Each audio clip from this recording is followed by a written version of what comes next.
where I could stand in the middle of Fifth Avenue and shoot somebody and I wouldn't lose any voters, okay? It's like incredible.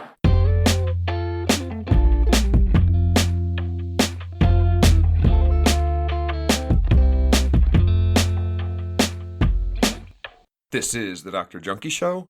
I am Ben Boyce. Today's episode is a bit of housekeeping over the last half dozen or so episodes where I've talked about religion, free will, and this historical link between the growth of neoliberal capitalism and the growth of the war on drugs, along with the massive increase in casualties from that war. And it's been an interesting few weeks with lots of emails and replies from listeners, way more than normal, so I must be on to something. And almost all of those replies have been incredibly positive. Thanks for that, by the way. I see the numbers this podcast has, so I know lots of people listen, but when I can put a name and some feedback along with those numbers, it makes this work feel a bit more, worth it. See, when I started this podcast 5 years ago, wow, that's wild, there weren't many people in this space. Drug Positive had a podcast at the time that was good, but that was just about it when it came to alternative narratives of addiction and drug use. Shortly after I started my podcast, Emmanuel Safarios, who I had on this show a while ago, he stopped doing the Drug Positive podcast, and for a while it felt kind of like I was in a dying space. But in the last few years, lots of great podcasts have started to show up in this space of drugs and addiction. And many of them have angles and academic degrees that go far beyond what I can offer on a lot of these topics. Huberman Lab, Peace on Drugs podcast, shout out to Aaron, Crackdown, Say Why to Drugs, although I think Dr. Gage may have also pulled the plug on that for the time being. Drugs and stuff, there's lots of these podcasts out there. That's great news, but it also left me feeling for a while like maybe it was time to end the project. The last year or so of content has been an attempt to step outside of my regular drug talk box and bring in some additional components of culture and human nature to talk about how the war on drugs and the addiction problem generally, how they're way bigger than just drugs.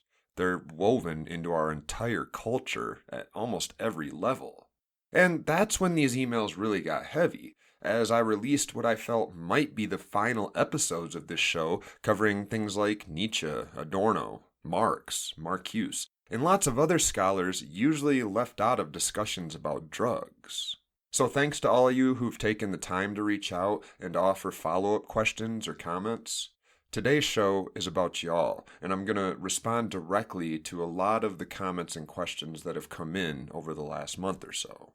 I'll talk about free will and accountability, Trump and Christian nationalism, the loss of morality that typically happens when someone adopts a religious identity, and lots more. So, where to start? Well, let's revisit religion. I know, I'll keep it short, but it's worth summarizing what I've really been talking about for years now, and especially for the last few months, in regards to how religion almost always causes people to abandon moral positions and hold themselves to a much lower standard of accountability. We got this book that a lot of people consider holy, the Bible, and it's packed full of the most evil shit you can imagine. Seriously. I mean, if you don't think so, let's try this. Think of something really bad. Something so awful it would turn your stomach to hear about it, even if it happened before you were born to somebody you've never heard of. And go all in here. Let your Freudian id offer you some of that evil shit deep inside your psyche. You got a good example? Now go to your magic little Google machine and type your evil thought into the search bar, followed by the words "in the Bible," and hold on. And these things are all defended by God in these stories. Genocide? It's in there. Killing everybody on earth? It's in there. Punishing kids for the sins of their parents? Yeah, that's in there too. Child sacrifice? It's in there. In fact, the entire religious foundations of Judaism, Christianity, and Islam, they all start with a story that's incredibly disgusting to me as a father. God's been kind of off the scene for a while at this point in the Bible. He made Adam and Eve, and he stuck them in this garden, and he made sure they didn't know the difference between good and evil, and then he punished them, and all of us, when they did something that he considered evil, even though they didn't know the difference. They ate a piece of fruit that actually made them immediately understand the difference between good and evil. That was their sin. And then, after they were kicked out of the garden, God watched Cain kill Abel, and he steadily got more and more angry as people got more and more evil. Kind of odd that knowing the difference between right and wrong made all these people more evil, not less, but there it is. So by Genesis 6, just 6 chapters into the Bible, God is pissed off and disappointed about his creation. So he decides to fix the problem by killing everyone. The babies, the disabled, the elderly, everyone except for one family. And then, just like back with Adam and Eve, apparently God watched this family inbreed for generations until they grew back the entire Earth's population. That's the story for the first 8 chapters of Genesis. But then, in Genesis 12, God meets his new bestie, a dude named Abraham. Actually, God forced him to change his name to Abraham. He does that to lots of people, and he promises Abraham all sorts of power, wealth, notoriety, lots of descendants. He literally tells him that if Abraham sticks with God, eventually his descendants will be as numerous as the stars in the sky. I guess God also didn't know how many stars were in the universe. Actually, it's worth pointing this out. If you count just the stars in our galaxy, the Milky Way, and just to keep things simple, let's put them into piles of, say, 1,000,000 stars each. You'll have more than 100,000 piles by the time you're done. And that's just in our galaxy. But here's where the real test comes in for those that have read the Bible and for people like me that followed it for 30 years of our life. And it's a test both for Abraham and, I think, for the reader of the Bible, who is presumably a prospective convert to one of the world's 3 major religions, somebody that is reading the book and considering joining. See, God has promised Abraham all this shit, and Abraham seems really excited about this promise. I mean, who wouldn't be, right? But first, God has to make sure Abraham is really his boy. And like Trump, with God, it's all about mindless loyalty. So God comes down with a test, and he says, "Hey, Abraham, old chap, I need you to sacrifice something to me. I need you to kill something and then burn it on a rock, because I'm really into that sort of thing." Abraham says, "Hell yeah, I'm into ritual killing of animals too. Which animal do you want me to kill, dismember, and burn?" And God, probably chuckling below his breath, says, "Your son." Now follow me here. God tells Abraham that his test of faith is whether or not he is so blindly loyal to God and so devoted to his dreams of wealth and power, which God has promised him, that he would kill his own kid and burn his body in a ritual sacrifice. Shouldn't this be a test of whether or not you tell God to get bent? You got 2 options here. Either God will know you're the sort of person who would kill your own kid for no good reason aside for your thirst for power, or he knows that you're not the sort of person who would ever even consider such a thing, no matter how much God might punish you or take back his promises to make you rich. You don't give a shit. It's your kid. What would your answer be, by the way? I'd say fuck off. If you're going to kill him and I can't stop you, then do what you got to do. But I'm not doing your murdering for you, not for wealth. I'm not a hitman, especially not of my own family. That's what a good father would do. Now, Abraham did agree to kill his own kid. That's the moral. It's hilarious to call it that, but that's the moral of the story, that if God tells you to do something confusing, immoral, even outright evil, you'll be rewarded for doing it. Now, spoiler alert, at the last second, as Isaac, that's Abraham's son, as he's tied up on the altar, getting ready to get stabbed to death by his dad and then lit on fire, talk about trauma, at the last second, a ram appears and God tells Abraham, hey, I was just joking. Instead, untie your kid and kill the ram for me. Like I said, I think this is also a test for the reader. A sort of litmus test of if you can run right past this moral barrier and not notice breaking your own ethical values, killing your own kid, well, then you might be ready to be a religious person. You might be ready to fully suspend your judgment about morals and just go with all sorts of immoral shit and blame it on God. So instead of God starting off this story, this book, by choosing Abraham when he does the right thing and refuses to commit murder, God instead rewards him for being a willing participant. January 6th, anyone? Behind the people breaking into the Capitol were rows of Christians on January 6th, blowing religious horns, singing praise and worship songs, and cheering on the insurrectionists, their heroes.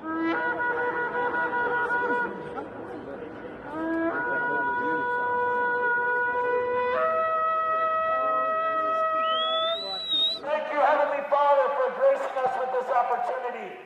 Thank you for filling this chamber with patriots that love you and that love Christ. And it's hard to imagine what would make somebody so loyal to an authority figure that they would abandon their own morals and... We're going to protect Christianity. And I can say that. I don't have to be politically correct. We're going to protect it. 2 Corinthians, right? 2 Corinthians 3:17. That's the whole ballgame.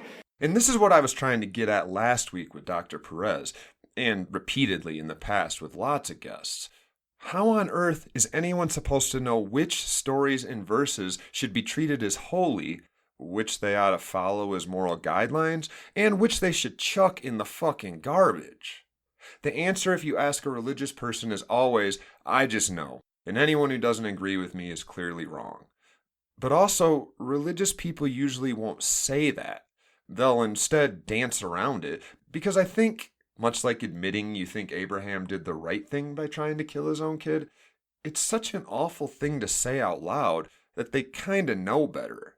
Their religion, from its very start, gives them a good reason to give up their moral standard and accept that not only is killing one's son sometimes okay, shit, it could be holy and pleasing to God. This is one of the reasons religion feels so good to people, even though nobody wants to admit that either. I mean, yes, it also comforts you in times of pain, and it offers answers to even the most confusing and hopeless questions, but it also allows you to ignore that itchy, annoying moral voice in your head that often says, Ben, do better. You're violating your own moral principles here. Your voice probably doesn't call you Ben, unless your name's Ben. You can get a religious person to endorse the most atrocious behavior imaginable as long as you explain that it was some part of God's ultimate plan and point to a Bible verse where he commanded it. So what's that got to do with free will? Well, if you listened to the episode a few weeks back, you know that what I was really trying to focus in on is the minuscule decisions we all make all day, every day. The space where free will is alleged to exist. And despite how hard I've looked for years now, I continue to realize the reason somebody did whatever they just did is always the same. They did what they did because of what happened before. A day ago, a second ago, a year ago, a century ago on great-grandma's farm. Our minds are the product of the lives we've lived, from our DNA, which we don't freely choose, to our early upbringing, which we don't choose, to which morals and ethics stick with us and which we discard, which we also don't choose. My values are different than yours, and everyone else's for that matter, because none of us have the same life experiences. I'd never dream of killing my kid for a bunch of inheritance and power, but maybe you would. If we looked closely at why we both made our very different choices about killing our own kid, we'll find that somewhere in the past, you and I have had very different experiences that shaped our views of the world differently. Maybe you had Baptist parents who raised you to believe the Bible as written, whereas I grew up in the Church of Satan. Or maybe we both grew up Baptist, but I had this experience a few years back where a date said something about Abraham being evil, and for some reason, the sermon I'd heard the week before, a conversation I had with my mom yesterday, the verse I read this morning, the extra donut I had with breakfast, for some reason, their words just resonated with me and changed my mind. Did I choose to have those words resonate? Of course not. How could I have? I could have chose not to listen to those words. I mean, I could have chose to plug my ears or run away from the table and put on headphones blasting Metallica. But then we just arrived at a different decision that, if I zoomed in, we'd see also just popped up in my consciousness based on my past experiences. And if it was me, as I would have considered whether or not to do that, to run or stay, to listen or plug my ears, I would have had this process of decision making start to happen. And in that process, which I would be a witness to, not the one doing it, I would be weighing my values. See, I like being viewed as open and friendly, and I hate it when people shut me down, so I'd listen with an open mind. I decide to stay. Could I have chose to not value my reputation in that moment? Of course not. Did I choose to value my reputation in the first place? Also, of course not. It just happened, and it happened because of my past. Who raised me? How did they raise me? What schooling did I get? What relationships have I experienced in the past? Who taught me this image of morality? Who taught me to respect my reputation and that this is the part of it I should respect? All those things simply became the decision I will make next. So all this to say two things that should bring these strands together: free will and religion. One, religious people don't have any more free will than I do. I can't choose what to believe any more than they can. So I can't hold it against religious people. But two, they also can't help when their minds change, or when they hear a piece of information on the right day from the right person, in the right tone of voice, using the right words, and for some reason it just resonates with them. That's the reason I talk about this so much. It's not that I hate religious people or that I think they're evil. I don't think anyone's evil. I think we're all products of our past. And tomorrow you will view this podcast as something you listened to in the past. Something that might change your mind and cause you to make a different choice tomorrow than you otherwise would have made. There's no space for free will in our experience of experience. Things just happen, and we are the witness of our experience. And since I spend a ton of time talking to Christians of all stripes, including Christian nationalists, let me take you to the well on this one, because as exhausting and infuriating as it often is to listen to some people explain their views and defend hate-filled positions, I really want to know what makes these people tick, because I really don't think they have free will. And that means the only way anyone will ever convince them to change their minds is to offer them something that causes them to realize they've been wrong. Give them something that changes their minds. And we can't do that if we don't understand why it is they believe, or at least why they think they believe. So I've got this family member, one of many evangelicals in my circle. This one happens to be a preacher. Let's call him, Lannister. Of course, he is not representative of what every Christian or what every conservative or what every dude thinks. But when you hear how he's viewing the world right now and how he's avoiding accountability at every step, you might see some eerie parallels between him and many an American lately. 2 words to remember as I wrap this episode up: accountability and consistency. These are 2 things large parts of our country seem to have given up on lately. And they're really important. Without them, you end up having, 2 billionaire playboys who have fathered 12 kids with 5 wives, shaping the concept of Christian family values. Or you wind up with entitled assholes who have received more than $18 billion in subsidies from the government since 2008, working to trim spending anywhere they can, except for their own handouts. You wind up with a name-caller-in-chief who's far more concerned with his own golden image than with helping struggling citizens get ahead. Without consistency and accountability, just about any system of belief or government or business, it falls apart. It eats itself. While the Democratic Party has abandoned its fight for the working class by taking huge donations from mega donor corporations in exchange for favors, the right has taken on accountability and inconsistency to a whole new level. I mean, this is supposed to be the party of constitutionalists, but Trump has already signed executive orders trying to cancel portions of the Constitution, the 14th Amendment's clause about naturalized citizenship. And he's repeatedly said that he's staying in even after this term ends, and he tried to overthrow the government 4 years ago. This is the Law and Order Party, but they've sanctioned the release of everyone who was incarcerated for the January 6th attempted coup. It's the party of conservative Christian values, but Trump lies like he breathes, and he insults people like it's second nature. Plus, the rape and the porn star and the grab him by the pussy and the sneaking into the dressing room for Miss Teen USA. Well, I'll tell you the funniest is that I'll go backstage before a show. Yes. And everyone's getting dressed and ready and everything else. And, no men are anywhere. And I'm allowed to go in because I'm the owner of the pageant, and therefore I'm inspecting it. I'm inspecting. I want to make sure that like everything is good. You're there. Yeah, the dress. Is everyone okay? They're standing there with no clothes. Is everybody okay? And you see these incredible-looking women. And so I sort of get away with things like that. None of it with apologies or any sort of accountability. Christian values. And if you're thinking, he's not really like that anymore, how do you know?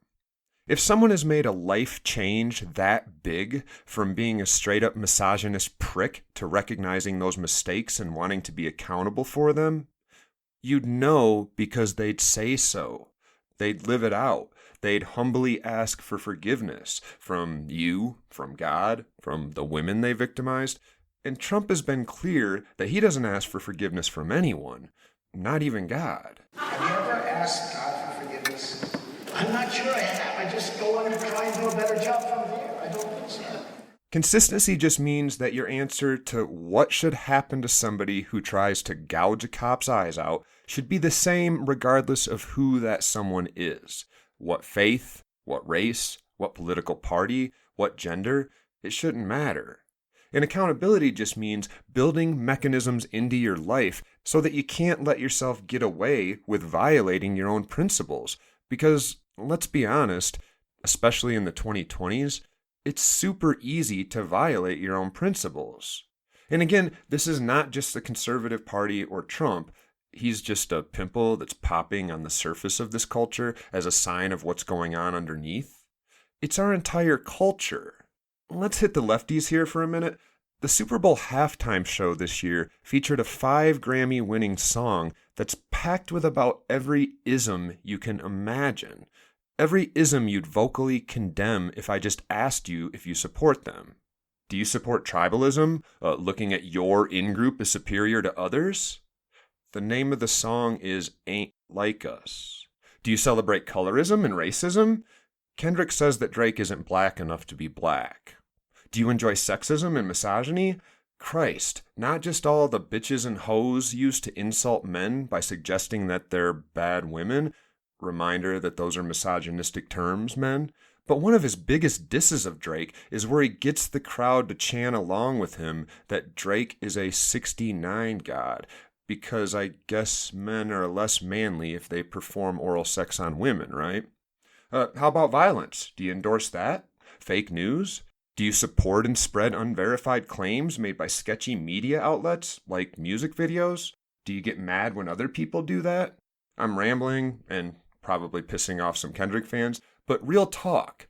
As you celebrate, laugh, cheer, chant these words along with the rap in front of your kids and your friends, what sort of world do you think you're trying to build? My point is that you would never admit the sort of world that you're building by celebrating and rewarding those messages of violence, misogyny, insulting lies. Yet most of us do things like this at various points in our lives anyway, because humans kind of enjoy being super immoral. We violate our own principles all the time if we aren't careful. We literally build systems of belief to make it easier. So if you get pissed off at a hardcore Trumpster when they say something that sounds transphobic or anti-constitutional, remember, these are just humans too. By the way, when I was young, it was a song called Hit 'Em Up by Tupac, so I get it. Beef rap feeds something deep inside humans, the same thing football or UFC feeds in some people. Anyway, when Trump pardoned everyone who committed crimes on January 6th, Everyone from the guy who beat a cop with a flagpole and then tried to gouge his eyes out, to the guy who helped that woman break through that final barricade where she was shot to death, to the guys beating up cops and smashing in the Capitol windows, screaming, "Hang Mike Pence." When he pardoned those folks, he did something that, in the minds of people like Lanny, my family member preacher, it would have been unthinkable if the story had been switched and Antifa had raided the Capitol trying to hang J.D. Vance. Same thing with the recent mass firings. Trump recently ordered the Justice Department to fire every U.S. attorney appointed by Biden. Now imagine if Biden had shown up and immediately fired everyone in a department hired by Trump. I'd have been against it, just like I'm against this move by Trump, because that's consistency. So Lanny says all those folks shouldn't be in prison. Let them go. And my immediate thought was, bro, you're a white dude who's lived in a country where, for your entire life, 60 years plus, poor people and black people have been railroaded by the justice system, given overworked, shitty attorneys, and then over-sentenced and abandoned to prison. As a preacher, I've actually been trying to talk to him about this for years, but he hasn't been interested. Sometimes he's even actually acted as if this disparity isn't a thing, or at least not a very common thing, despite the statistics. And that's pretty common in white churches, honestly, at least when it's those folks over there, those poor or black or Muslim people across town. But now that it's 1,500 violent assholes who are the church's best friends, he's interested. And of course, these 1,500 Confederates had donations pouring in that hired them some of the best attorneys in the world, unlike the poor and disenfranchised people I mentioned a minute ago, who usually go through the system with little representation.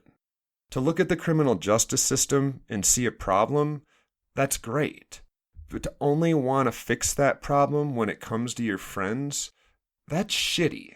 It's the sort of bad behavior that inconsistent morality lets you get away with. Now, here's the thing. If your what the fuck radar is going off, it turns out I don't think those folks should be in prison either. I don't think anyone should be in prison, at least not prisons as they're currently designed. But I do think people who are an active threat to a community's safety should be prevented from hurting other people. And while they're being prevented, detained, restrained, the efforts of those doing the restraining, us, the state, whatever, those efforts should be focused on making sure that the person is no longer a threat to society, if at all possible. It costs upwards of $50 to $100K to incarcerate some people in the U.S., and it would be nice if a lot more of them were out here instead of in there, helping us pay for the rest of those folks, right? So if we're going to pay big bucks to lock them up, it should reasonably only be to protect society and to do whatever we can to reintegrate the rule breakers back into that society. If you're thinking, what about punishment? What about retribution? Revenge. This person hurt somebody in my family. I'll get to that, I promise. But since free will is not a coherent concept, the idea of punishing somebody because of what happened to them in the past, it's as silly as punishing a tornado after it blows Granny's house away. It only blew Granny's house away because of what happened to it before, from 1 second before, to 1 hour before, to days before, when it was just a little baby low-pressure system hanging out over Denver. Letting go of the bizarre notion of free will causes an immediate reframing of the idea of justice. As soon as we see badly programmed people the same way we see badly programmed computers, we strategize for how to fix the problem in a completely different way. I mean, no one wants to punish their refrigerator when it breaks, but we do want to fix it. So to wrap up that convo with Landog, here's the basics on how his political and moral decision-making process works. Basics that probably sound a lot to you, particularly like a lot of churches across the U.S., I've had this or a very similar conversation with dozens of Christians during the last year or so. First, he prides himself on not listening to any organization or reporter who holds different religious views than him. Yeah, you heard that right. He deliberately locks himself in what most of us would call an echo chamber. He also doesn't listen to anyone who doesn't report what he already believes to be true, So that means that when MSNBC or the Associated Press say something he doesn't like, something that might trigger that little moral itch that tells him, Lanny, my guy, we might want to change our mind about this. I think we weren't entirely correct. He can reply, nah, fake news. And maybe the biggest whopper of all, he only believes what he decides to believe, not what he's been convinced of. So don't bother trying to share facts or new studies. That's not how he goes about navigating the world. He just decides what suits him, what is most beneficial to believe for him, and then he pretends to believe it until it really sticks. Although he didn't even admit that, he actually insisted that he can literally choose what to believe and then believe it. He insisted that he wouldn't be pretending to believe it at all, but that he could literally change his mind at any time and fully believe anything he wanted to. So, no surprise, he wound up a hardcore citizen of Trumpistan who is full-heartedly buying into the Christian angle, that Trump was appointed by God to reshape this country into a Christian fascist state. In the past, he's also actually said to me that fascism wouldn't be bad as long as it was fascism for Christ. So if you've been struggling with people in your life who seem to have drunk the Kool-Aid, so to speak, this probably all sounds really familiar. It's more than just the church, but the taproots are clearly drawing life from the reservoir of religious double-standardism. Now, what the hell does any of this have to do with how we punish people who commit crimes? Well, I think about this pastor friend of mine and a lot of other people who seem to be blaming their nasty behavior on God or politics or capitalism or their neighbor. I think of them as having some bad programming that they would do better to notice, acknowledge, and then update. But they can't do that if they don't ever have that thing, whatever it is, that comes along one day and gets through to them, touches them, makes them reconsider, sparks their spirit to say, oh, maybe I've been being a real dick. That's what prison should be. Take a second right now to think about the worst punishment possible, the most awful way to punish somebody for a long time, maybe for the rest of their life.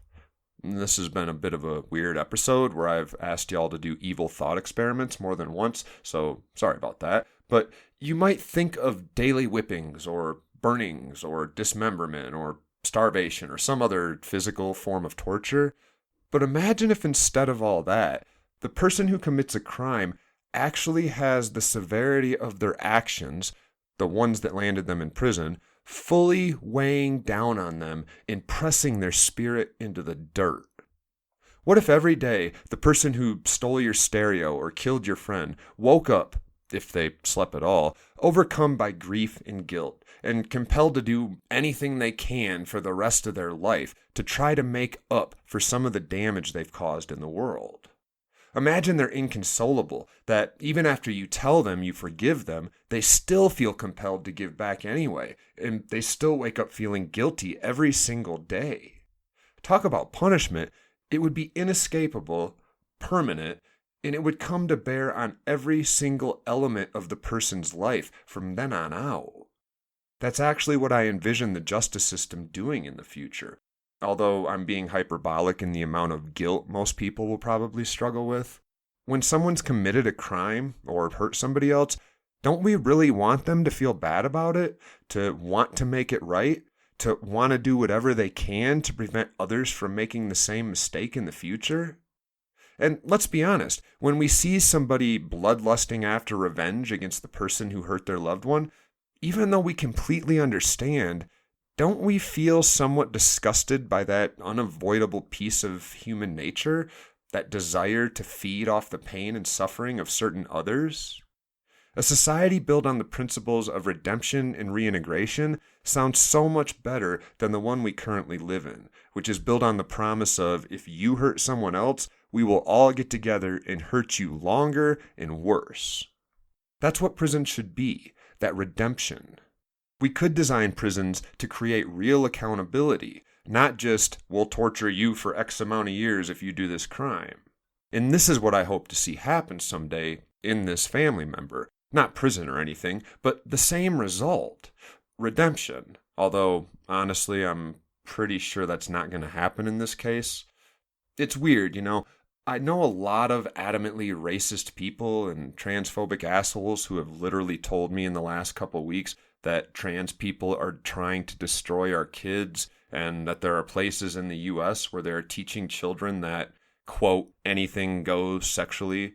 Mean people who will tell me that I deserve to burn in hell for all eternity and not bat an eye.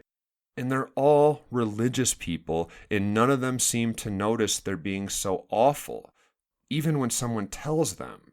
They'll say incredibly awful things about their God without noticing, and when I point that out, they also don't care. They'll lie about him, or they'll tell stories that paint him as an immoral jerk who gave them an extra mile of gasoline to make it to the gas station, where they then pray for a homeless guy that's panhandling outside.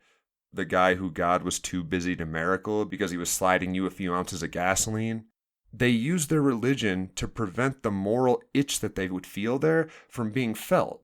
And even though I think there's hope for most of them, eventually that switch gets scarred over, corroded, rusted solid. Eventually the change becomes permanent. That's sort of the feeling I get with this family member lately, yet I still keep engaging because, who knows, maybe I'm wrong. And boy, would it feel fulfilling to hear them admit it one day while fully confronting the damage they've done in the world and the guilt they have to work through. I mean, I used to be a bigot who blamed it on Jesus, and I slowly realized I was doing major damage to human lives, and then I made a sincere and ongoing effort to change that. So I know it's possible. And same with the prison redesign. I think the way we treat offenders, murderers, rapists, transphobic assholes, religious fascists, I think that it can either push them further away or bring them back into the fold. I prefer we get as many people as possible back into the fold. So thanks for listening to this Ramble Fest. It was underscripted and over-annoyed, but hopefully something in there resonated with you. Oh, if you or someone you know has been a Kratom user, reach out and share your story. I'm planning an episode soon about the Kratom Wars and efforts to make it illegal in certain states, and as someone who's used a lot of it in my life and found a successful tool for recovery, I'm worried that some states, and maybe even the federal government, will do what they've always done and pass laws that end up making the addiction issues in our country worse. So keep an eye out for that episode and share your stories. In the meantime, love yourselves and the addicted people in your life. I'm Ben Boyce.